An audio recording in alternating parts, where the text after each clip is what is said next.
नमस्ते और स्वागत है। हमारे देश की अदालतों के बारे में एक बात तो सब जानते हैं, तारीख पर तारीख। मामले सालों दशकों तक चलते हैं और इसे देखकर कई बार लगता है कि ये पूरा सिस्टम कितना धीमा और बोझिल है।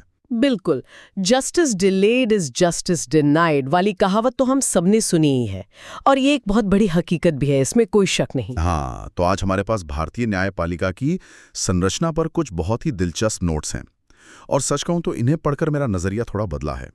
ये सिर्फ एक सिस्टम की जानकारी नहीं देते, बल्कि उसके पीछे का जो ब्लूप्रिंट है उसकी डिजाइन फिलॉसफी दिखाते हैं। आज हम इसी ब्लूप्रिंट को समझने की कोशिश करेंगे। क्या ये सिस्टम सच में सिर्फ एक जटिल हायरार्की है या फिर इस धीमी गति के पीछे एक सोचा समझा डिजाइन है जो संतुलन बनाने की कोशिश कर रहा है? ये एक बहुत ही अच्छा सवाल है, क्योंकि किसी भी मशीन को समझने के लिए उसके पुर्जों को देखना पड़ता है। ये नोट्स हमें वही मौका देते हैं। ये बताते हैं कि हमारी न्यायपालिका एक 3 स्तरीय संरचना है जिसे इंटीग्रेटेड जुडिशियल सिस्टम कहा जाता है। 3 स्तर? हाँ, सबसे ऊपर सुप्रीम कोर्ट, फिर राज्यों में हाई कोर्ट्स और इनके साथ एक समानांतर व्यवस्थाएं ट्रिब्यूनल्स की। चलिए तो फिर इस मशीन के सबसे बड़े पुर्जे से शुरू करते हैं। The top of the pyramid, supreme court. Notes के हिसाब से ये देश की सर्वोच्च अदालत यानी एपेक्स कोर्ट है। लेकिन इसका असल काम क्या है? क्या ये हर मामले को सुनती है? नहीं, हरगिज नहीं। अगर ऐसा होता तो सुप्रीम कोर्ट तो पूरी तरह से ठप हो जाता। नोट्स के मुताबिक इसके 2 मुख्य और सबसे बड़े काम हैं। पहला, ये अंतिम अपील की अदालत है। अंतिम अपील की अदालत मतलब अगर कोई व्यक्ति हाई कोर्ट के फैसले से नाखुश है तो उसकी आखिरी उम्मीद सुप्रीम कोर्ट है। और दूसरा, ये एक फेडरल अंपायर की तरह काम करता है। फेडरल अंपायर, ये सुनने में दिलचस्प है। इसका क्या मतलब हुआ? देखिए, हमारा देश एक संघीय ढांचा है ना जी। जहां केंद्र और राज्यों के बीच शक्तियों का बंटवारा है। हाँ। अक्सर इन शक्तियों को लेकर टकराव होता है, कभी पानी के बंटवारे पर, कभी किसी कानून के अधिकार क्षेत्र पर। हाँ। ऐसे में एक निष्पक्ष अंपायर की जरूरत होती है जो बता सके कि कौन सही है। वो अंपायर सुप्रीम कोर्ट है। ये केंद्र और राज्यों या 2 राज्यों के बीच के विवादों को सुलझाता है। ठीक है, तो ये फाइनल कोर्ट ऑफ अपील है और केंद्र राज्य का अंपायर है। लेकिन मेरे मन में सुप्रीम कोर्ट की छवि हमेशा से मौलिक अधिकारों यानी फंडामेंटल राइट्स के रक्षक के तौर पर रही है। क्या ये गलतफहमी है? नहीं, ये बिल्कुल भी गलतफहमी नहीं है, बल्कि ये सुप्रीम कोर्ट का सबसे महत्वपूर्ण और कह सकते हैं सीधा अधिकार है। संविधान का अनुच्छेद 32, जिसे डॉक्टर अंबेडकर ने संविधान का हृदय और आत्मा कहा था, हर नागरिक को ये अधिकार देता है कि अगर उसके मौलिक अधिकारों का हनन हो तो वो सीधे सुप्रीम कोर्ट का दरवाजा खटखटा सकता है। सीधे? मतलब किसी हाई कोर्ट या निचली अदालत में जाने की जरूरत नहीं? बिल्कुल नहीं। ये एक तरह की इमरजेंसी हेल्पलाइन है। अगर आपको लगता है कि आपकी बोलने की आज़ादी छीनी जा रही है या आपके साथ धर्म या जाति के आधार पर भेदभाव हो रहा है, तो आप सीधे देश की सबसे बड़ी अदालत जा सकते हैं। अच्छा। इसे सुप्रीम कोर्ट का रिट क्षेत्राधिकार या रिट जुरिस्डिक्शन कहते हैं। यह नागरिकों को राज्य की ताकत के खिलाफ एक बहुत बड़ी सुरक्षा देता है। तो सुप्रीम कोर्ट के पास एक तरह से दोहरी भूमिका है। हाँ। एक तरफ तो ये सिस्टम के टॉप पर बैठकर पूरे देश के लिए कानून तय करता है और दूसरी तरफ ये एक आम नागरिक के लिए फर्स्ट रिस्पॉन्डर भी है अगर मामला मौलिक अधिकारों से जुड़ा हो। ये काफी शक्तिशाली कॉम्बिनेशन है। बिल्कुल, यही इसकी अनोखी स्थिति है। यह पूरे न्यायिक ढांचे को कंट्रोल भी करता है और जरूरत पड़ने पर आम आदमी के लिए सबसे सुलभ भी हो जाता है। ठीक है, तो ये तो हुई 30,000 फीट की ऊंचाई से बात। लेकिन असल लड़ाई तो ऑन द ग्राउंड लड़ी जाती है। ज्यादातर लोगों का वास्ता सुप्रीम कोर्ट से नहीं, बल्कि निचली अदालतों और हाई कोर्ट से पड़ता है। राज्यों के स्तर पर यह सिस्टम कैसे काम करता है? आप बिल्कुल सही कह रहे हैं। असली एक्शन तो राज्यों में ही होता है। हर राज्य में एक हाई कोर्ट होता है जो उस राज्य की सबसे बड़ी न्यायिक संस्था है। नोट्स के अनुसार अनुच्छेद 214 के तहत इनकी स्थापना हुई है। इनका मुख्य काम अपने राज्य की निचली अदालतों जैसे जिला अदालतें या सेशन कोर्ट्स के फैसलों के खिलाफ अपील सुनना है। और जहां तक मुझे याद है, नोट्स में लिखा था कि हाईकोर्ट के पास भी मौलिक अधिकारों की रक्षा के लिए रिट जारी करने की शक्ति है, बिल्कुल सुप्रीम कोर्ट की तरह। ये उन्हें अनुच्छेद 226 से मिलती है। हाँ, और यहीं पर कहानी में एक बहुत ही दिलचस्प मोड़ आता है। रुकिए, मुझे पता है आप क्या कहने वाली हैं। ये बात मुझे इन नोट्स में सबसे ज्यादा चौंकाने वाली लगी। नोट्स कहते हैं कि कुछ मामलों में हाई कोर्ट का ये अधिकार क्षेत्र मतलब अनुच्छेद 226 सुप्रीम कोर्ट के अधिकार क्षेत्र यानी अनुच्छेद 32 से भी ज्यादा व्यापक है। हाँ ये कैसे हो सकता है? ये तो पूरी हायरार्की को उल्टा कर देने जैसा है। हाँ, ये काउंटर इंट्यूटिव लगता है पर ये सच है और इसकी वजह एक बहुत ही सूक्ष्म कानूनी भाषा में छिपी है। देखिए, अनुच्छेद 32 एक लेजर फोकस्ड टूल है। Laser focused. इसका इस्तेमाल सिर्फ और सिर्फ मौलिक अधिकारों के हनन के लिए हो सकता है, जैसे समानता का अधिकार या जीवन का अधिकार। ठीक है, समझ गया। एग्जैक्टली। अब अनुच्छेद 226 को देखिए। ये कहता है कि हाई कोर्ट मौलिक अधिकारों के लिए रिट जारी कर सकता है और फिर इसमें एक वाक्यांश जुड़ जाता है, और किसी भी अन्य उद्देश्य के लिए। अच्छा। ये 3 शब्द हाईकोर्ट की शक्तियों का दायरा असीमित रूप से बढ़ा देते हैं। किसी भी अन्य उद्देश्य के लिए। ये तो बहुत ही व्यापक लगता है। इसका असल जिंदगी में क्या मतलब है? क्या आप कोई उदाहरण दे सकती हैं? बिल्कुल, नोट्स में बहुत अच्छे उदाहरण दिए हैं। मान लीजिए एक सरकारी कर्मचारी है जिसे उसकी पेंशन नहीं मिल रही है। अब पेंशन पाने का अधिकार एक मौलिक अधिकार नहीं है, पर यह एक कानूनी अधिकार जरूर है। वो व्यक्ति अनुच्छेद 32 के तहत सुप्रीम कोर्ट नहीं जा सकता, पर अनुच्छेद 226 के तहत सीधे हाई कोर्ट जाकर अपनी पेंशन की मांग कर सकता है। अच्छा, तो मतलब अगर सरकार या कोई सरकारी संस्था अपनी कोई कानूनी जिम्मेदारी पूरी नहीं कर रही है तो मैं हाई कोर्ट जा सकता हूं। जैसे मान लीजिए मेरे इलाके की नगरपालिका सड़कें ठीक नहीं कर रही है, जो कि उसका काम है। बिल्कुल सही पकड़ा आपने। ये एक परफेक्ट उदाहरण है। ऐसे मामलों में हाई कोर्ट मैंडेमस नाम की एक रिट जारी कर सकता है, जिसका मतलब होता है हम आदेश देते हैं। हम आदेश देते हैं। हाँ, कोर्ट उस नगरपालिका को आदेश देगा कि वो अपनी कानूनी जिम्मेदारी निभाए और सड़कें ठीक करें।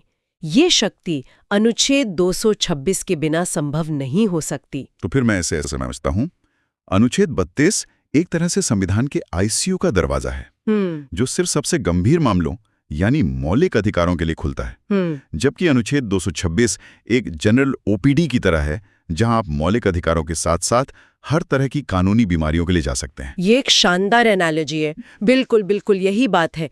ये नागरिकों को एक बहुत ही सुलभ और शक्तिशाली उपाय देता है और हाई कोर्ट को राज्य की प्रशासनिक कार्रवाइयों पर निगरानी रखने की एक बहुत बड़ी शक्ति भी। लेकिन यहीं से एक और समस्या खड़ी होती है। अगर हाई कोर्ट्स हत्या और डकैती जैसे आपराधिक मामलों से लेकर जमीन के विवादों और अब पेंशन और सड़कों जैसे प्रशासनिक मामलों तक सब कुछ देख रहे हैं, हाँ, तो उन पर काम का बोझ तो अकल्पनीय होगा। और यही इस सिस्टम की सबसे बड़ी चुनौती है। बोझ इतना ज्यादा है कि मामले खींचते चले जाते हैं। और एक और दिक्कत है, विशेषज्ञता की कमी।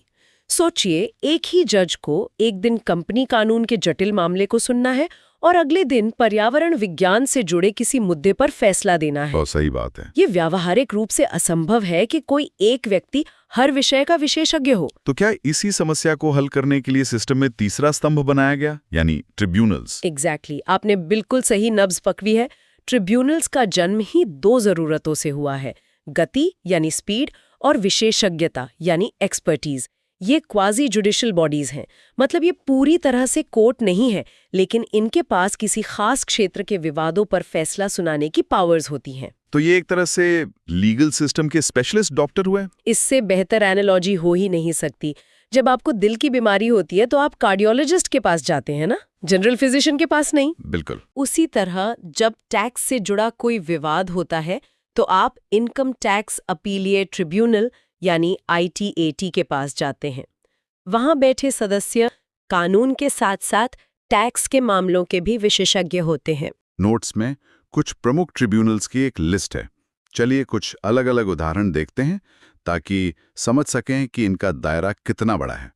नेशनल ग्रीन ट्रिब्यूनल यानी NGT का नाम तो अक्सर खबरों में आता है। NGT इसका एक बेहतरीन उदाहरण है। पर्यावरण से जुड़े मामले वो बहुत तकनीकी होते हैं। उनमें वैज्ञानिक रिपोर्ट, प्रदूषण के आंकड़े और इकोलॉजिकल इम्पैक्ट असेसमेंट जैसी चीजें होती हैं। एक सामान्य जज के लिए इन्हें समझना मुश्किल हो सकता है। सही बात है। NGT की बेंच में न्यायिक सदस्यों के साथ साथ पर्यावरण विशेषज्ञ भी बैठते हैं, इसलिए वे ज्यादा जल्दी और बेहतर तरीके से फैसला कर पाते हैं। चाहे वो किसी फैक्ट्री पर प्रदूषण के लिए जुर्माना लगाना हो या किसी हाईवे प्रोजेक्ट को मंजूरी देना हो। ये तो पर्यावरण की बात हुई। अर्थव्यवस्था के लिए भी कुछ है। नोट्स में national company law tribunal NCLT का जिक्र है। अगर NGT पर्यावरण के लिए महत्वपूर्ण है तो NCLT आज की भारतीय अर्थव्यवस्था के लिए रीढ़ की हड्डी जैसा है। अच्छा। पहले जब कोई बड़ी कंपनी दिवालिया होती थी तो बैंकों का पैसा सालों तक फंसा रहता था, केस अदालतों में चलते रहते थे। लेकिन जब से insolvency and bankruptcy code IBC आया है और NCLT बना है, इन मामलों को कुछ महीनों की सख्त समय सीमा में निपटाया जाता है। वाओ! इसने भारत में व्यापार करने के माहौल को पूरी तरह बदल दिया है। ये निवेशकों को एक सुरक्षा देता है कि उनका पैसा फंसेगा नहीं। वाह! मतलब ये सिर्फ एक और अदालत नहीं है, ये एक इकोनॉमिक टूल है।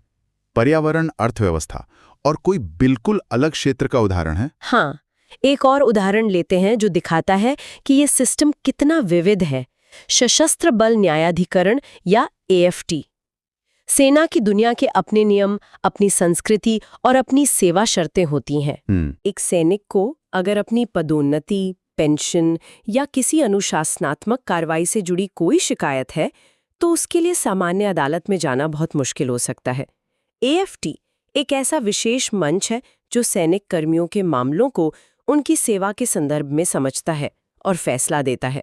तो पर्यावरण से लेकर अर्थव्यवस्था और सेना तक हर विशेष क्षेत्र के लिए एक विशेष अदालत, ये वाकई एक सोचा समझा डिजाइन लगता है। बिल्कुल, इसका उद्देश्य यही है कि नियमित अदालतों से बोझ कम हो और मामलों का निपटारा उन लोगों द्वारा हो जो उस विषय को गहराई से समझते हैं। इससे न्याय तेजी से और बेहतर तरीके से मिलने की संभावना बढ़ जाती है। तो अगर हम इस पूरी चर्चा को समेटें तो भारत की न्यायिक प्रणाली सिर्फ एक पिरामिड नहीं है, ये उससे कहीं ज्यादा जटिल और दिलचस्प है। ये एक मुख्य स्काईस्क्रेपर की तरह है जिसमें सुप्रीम कोर्ट और हाई कोर्ट्स हैं और उसके चारों ओर कई स्पेशलिस्ट लैब यानी ट्रिब्यूनल्स हैं जो सब मिलकर काम कर रहे हैं। ये एक बहुत ही सटीक तस्वीर है।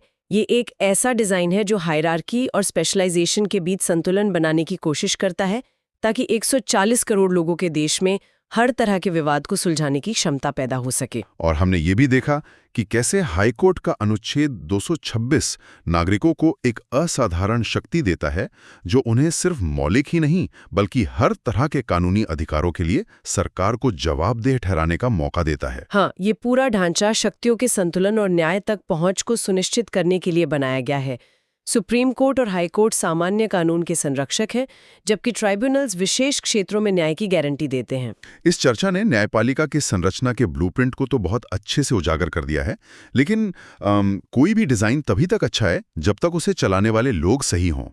और ये मेरे मन में इस बातचीत का सबसे बड़ा और अनसुलझा सवाल छोड़ जाता है। इस शक्तिशाली मशीन को चलाने वाले न्यायाधीशों और ट्राइब्यूनल के सदस्यों की नियुक्ति कौन करता है?